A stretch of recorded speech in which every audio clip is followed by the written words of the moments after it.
नमस्कार स्टूडेंट्स, मैं doctor Sudesh Chaudhary physical chemistry YouTube channel में आप सभी का स्वागत करती हूँ। हम लोग बीएससी थर्ड ईयर की फिजिकल केमिस्ट्री स्टडी कर रहे थे। इस फिजिकल केमिस्ट्री में मैं आप लोगों को 2 यूनिट कंप्लीट करवा चुकी। एक आपकी थर्ड यूनिट स्पेक्ट्रोस्कोपी कंप्लीट हो चुकी है हमारी, और उसके बाद हमने फर्स्ट यूनिट कंप्लीट कर ली है क्वांटम मैकेनिक्स।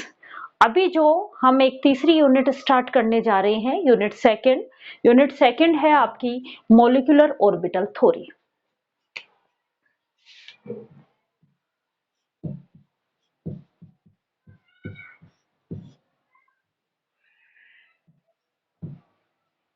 फिजिकल केमिस्ट्री का पोर्शन है ये।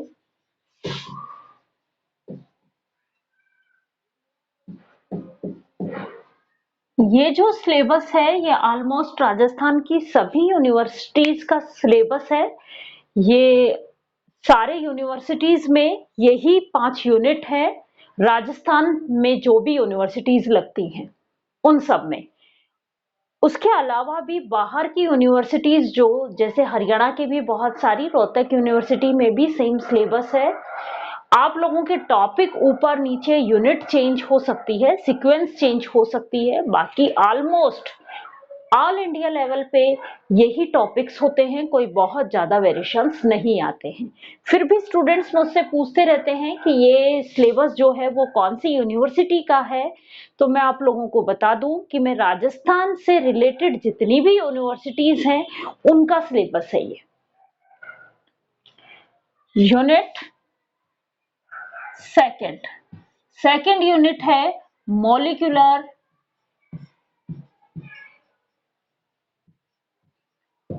Orbital theory. इसको शॉर्ट फॉर्म में हम कहते हैं MOT, मॉलिक्यूलर ऑर्बिटल थ्योरी। ये जो मॉलिक्यूलर ऑर्बिटल थ्योरी है ये हम स्टडी करेंगे कोवलेंट बॉन्ड के लिए।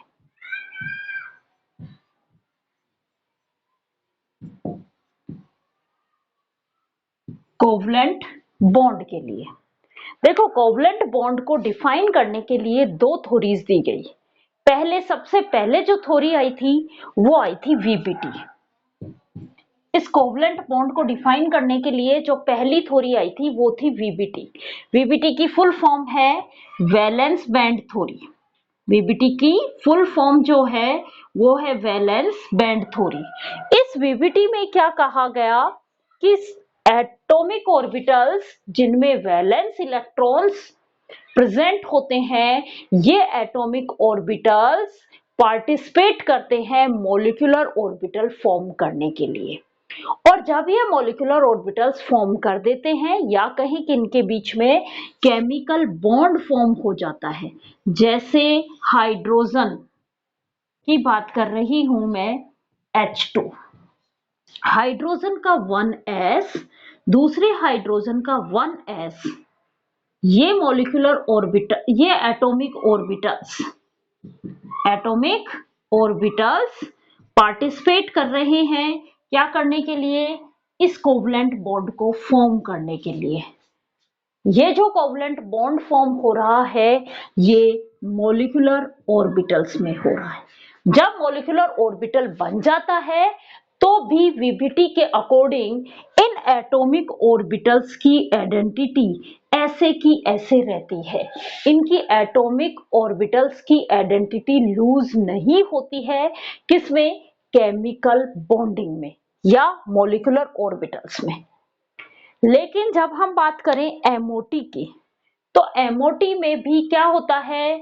2 एटॉमिक ऑर्बिटल्स पार्टिसिपेट करते हैं, कंबाइन होते हैं और 2 ही मॉलिक्यूलर ऑर्बिटल्स फॉर्म करते हैं। मींस जितने एटॉमिक ऑर्बिटल्स मॉलिक्यूलर ऑर्बिटल्स को फॉर्म करने के लिए पार्टिसिपेट कर रहे हैं उतने ही नंबर में मॉलिक्यूलर ऑर्बिटल्स बनते हैं। जब मॉलिक्यूलर ऑर्बिटल्स फॉर्म हो जाते हैं तो इन मॉलिक्यूलर ऑर्बिटल्स में एटॉमिक ऑर्बिटल्स की आइडेंटिटी लूज हो जाती है। ये है MOT और VBT में एक बेसिक डिफरेंस।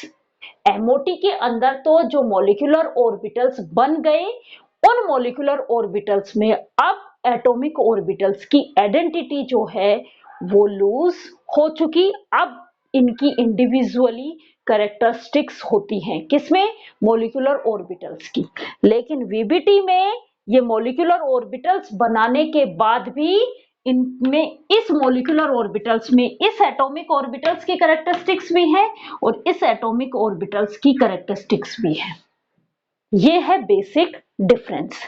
अब हम हमारे इस चैप्टर में पूरे में पहले MOT दिया हुआ है, उसके बाद हम बहुत कम टॉपिक्स हैं VBT के, तो सबसे पहले हम MOT ही पढ़ेंगे।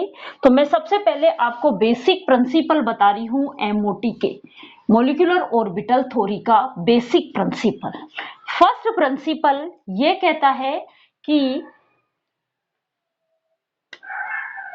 फर्स्ट कि एटॉमिक ऑर्बिटल्स आपस में कंबाइन होते हैं और कंबाइन होने के बाद ये जो है ये मॉलिक्यूलर ऑर्बिटल्स फॉर्म करते हैं। एटॉमिक ऑर्बिटल्स आपस में कंबाइन होते हैं और मॉलिक्यूलर ऑर्बिटल्स बनाते हैं। मॉलिक्यूलर ऑर्बिटल्स बनने के बाद इन एटॉमिक ऑर्बिटल्स की आइडेंटिटी लूज हो जाती है। पहला प्रिंसिपल क्या है? MOT का प्रिंसिपल पढ़ा रही हूं मैं आपको, बेसिक प्रिंसिपल।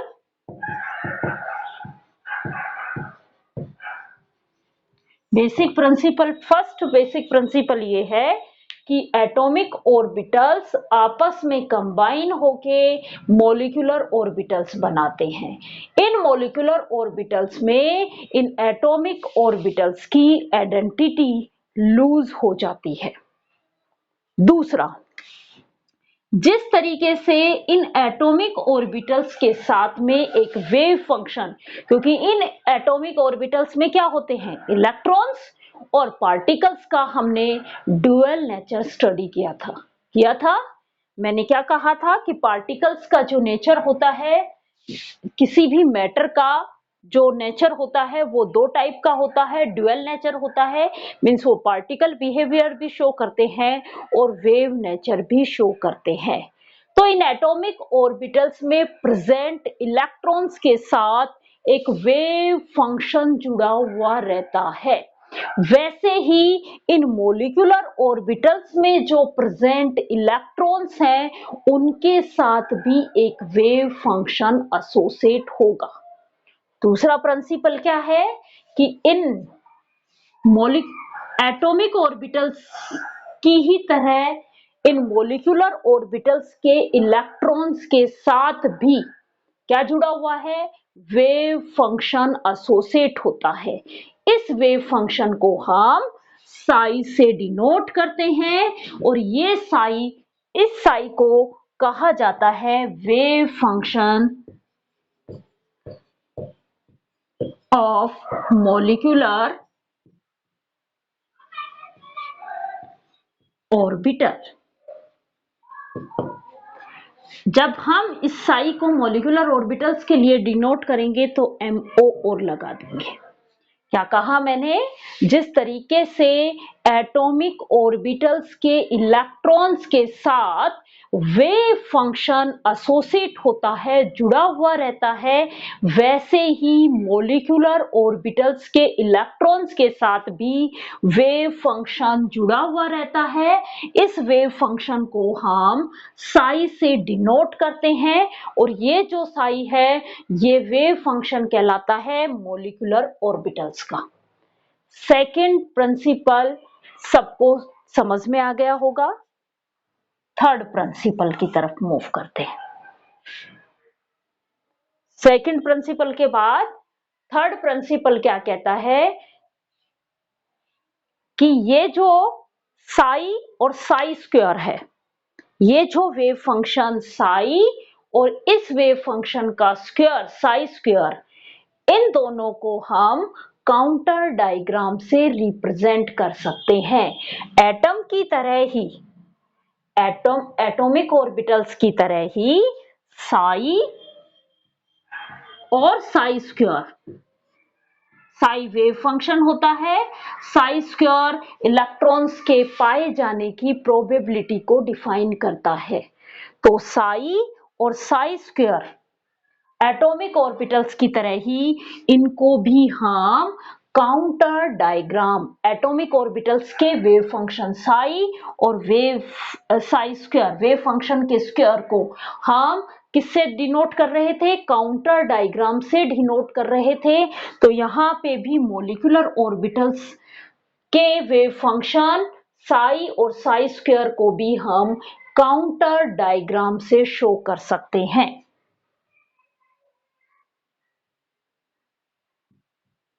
काउंटर डायग्राम से रिप्रेजेंट कर सकते हैं।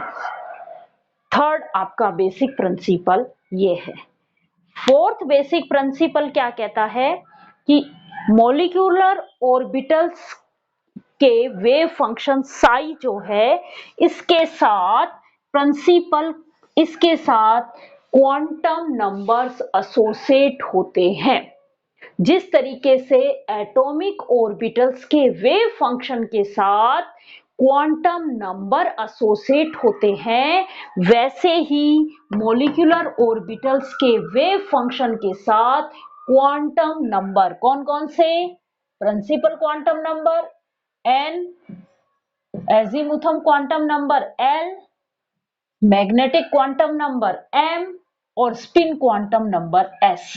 ये चारों क्वांटम नंबर इस वेव फंक्शन के साथ जुड़े हुए रहते हैं। क्वांटम नंबर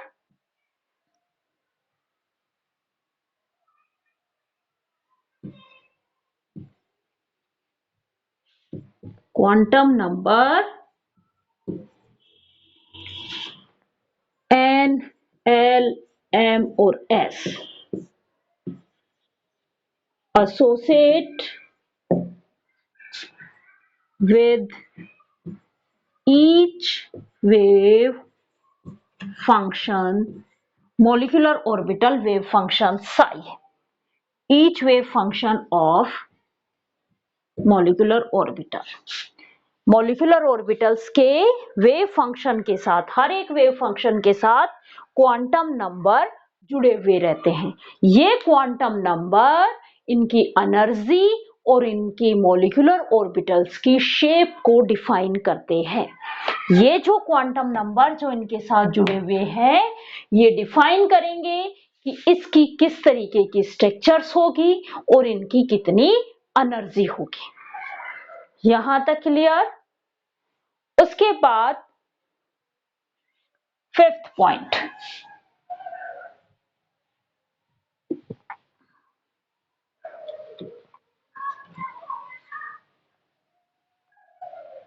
मॉलिक्यूलर ऑर्बिटल्स की जो टोटल एनर्जी है वो total energy in wave functions के साथ एसोसिएट टोटल एनर्जी के इक्वल होती है। क्या कहा मैंने? जो आपका फिफ्थ पॉइंट है वो क्या है कि मॉलिक्यूलर ऑर्बिटल्स की टोटल एनर्जी, ये जो एनर्जी होती है ये होती है sum of energy of each wave function associate with molecular orbitals. Molecular orbitals के साथ जो वेव फंक्शंस जुड़े हुए रहते हैं उन हर एक वेव फंक्शन की एनर्जी का सम क्या कहलाता है? मॉलिक्यूलर ऑर्बिटल्स की टोटल एनर्जी कहलाती है। ये जो सम है ये अलजेब्रिक सम होगा। यहाँ पे साइन इंक्लूड होंगे, पॉजिटिव और नेगेटिव। हम जब एनर्जी निकालेंगे वहां पे मैं आपको ये बताऊंगी कि पॉजिटिव साइन है या नेगेटिव साइन है वेव फंक्शंस के लिए। यहां तक क्लियर? सिक्स पॉइंट, इनमें इन मॉलिक्यूलर ऑर्बिटल्स, जो एटॉमिक ऑर्बिटल्स आपस में कंबाइन होके जो मॉलिक्यूलर ऑर्बिटल्स फॉर्म कर रहे हैं, इन मॉलिक्यूलर ऑर्बिटल्स में भी इलेक्ट्रॉन्स हम अफबाओ सिद्धांत, अफबाओ प्रिंसिपल, पाउली का एक्सक्लूसिव प्रिंसिपल्स के अकॉर्डिंग ही फिल करते हैं। जिस तरीके से एटॉमिक ऑर्बिटल्स के अंदर हम इलेक्ट्रॉन्स फिल करते हैं, उसी प्रिंसिपल्स के आधार पे हम इन मॉलिक्यूलर ऑर्बिटल्स में भी इलेक्ट्रॉन्स फिल करेंगे। पहले लोअर एनर्जी में इलेक्ट्रॉन्स फिल किए जाएंगे, फिर हायर एनर्जी में इलेक्ट्रॉन्स फिल किए जाएंगे। पहले अनपेयर्ड होंगे और फिर उसके बाद पेयर्ड किए जाएंगे। इस तरीके से ये प्रिंसिपल मीन्स, जिस तरीके से हम जैसे उसमें फिल करते हैं कि मेरे पास 4 इलेक्ट्रॉन्स हैं, 4 इलेक्ट्रॉन्स में ये s ऑर्बिटल है और ये p ऑर्बिटल है। तो हाँ, हमें पता है कि सब s ऑर्बिटल की एनर्जी कम होती है, तो पहले इलेक्ट्रॉन्स में s ऑर्बिटल में फिल करूंगी। 4 इलेक्ट्रॉन है, पेयर्ड कर दूंगी इसको, क्योंकि इसकी एनर्जी कम, तो ये फिल कर दिया। अब मेरे पास बचे हुए 2 इलेक्ट्रॉन्स इस तरीके से फिल करूंगी, क्योंकि इनकी तीनों की एनर्जी सेम होती है। तीनों की एनर्जी सेम होगी तो पहले अनपेयर्ड इलेक्ट्रॉन एक एक इलेक्ट्रॉन न जाएगा।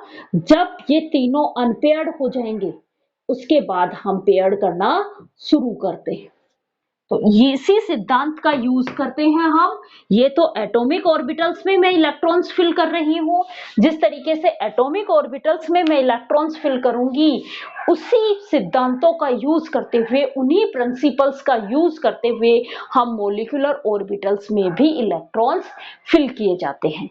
तो क्या है कि मॉलिक्यूलर ऑर्बिटल्स में जो जब इलेक्ट्रॉन्स फिल किए जाएंगे, तो Aufbau principle, Hund's multiplicity principles और पाउली एक्सक्लूसिव प्रिंसिपल, तीनों का यूज करते हुए इलेक्ट्रॉन्स फिल किए जाएंगे। ये था आपका 6 पॉइंट।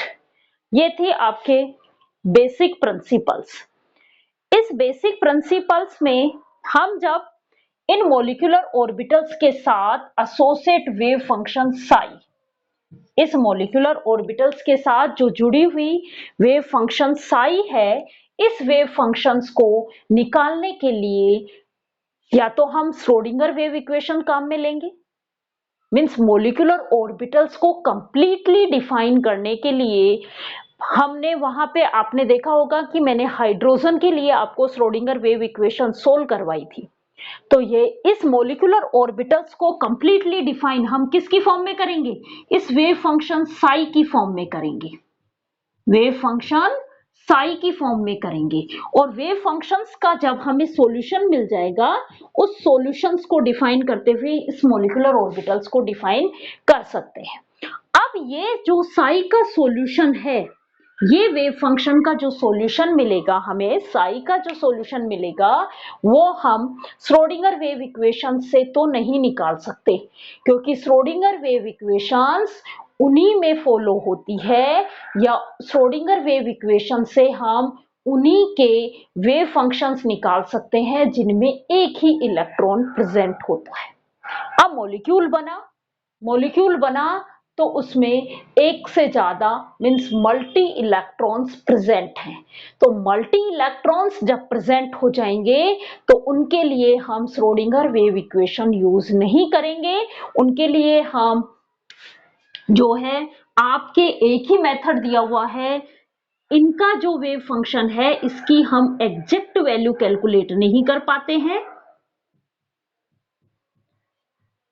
एग्जैक्ट वैल्यू कैलकुलेट नहीं कर पाते क्योंकि एक से ज्यादा इलेक्ट्रॉन्स बढ़ गए, इलेक्ट्रॉन्स ज्यादा हुए तो कॉम्प्लेक्सिटी बढ़ी तो हम एग्जैक्ट रिजल्ट कैलकुलेट नहीं कर पाते इस वेव फंक्शन के। इसलिए इसके जो रिजल्ट्स निकाले जाते हैं वो अप्रोक्सीमेट होते हैं। इसलिए इन मेथड्स को कहा जाता है अप्रोक्सीमेशन मेथड। और अप्रोक्सीमेशन मेथड में आपके सिलेबस में एक ही मेथड दिया हुआ है, LCAO मेथड। कौन सा मेथड दिया हुआ है? LCAO method, linear combination atomic orbital method.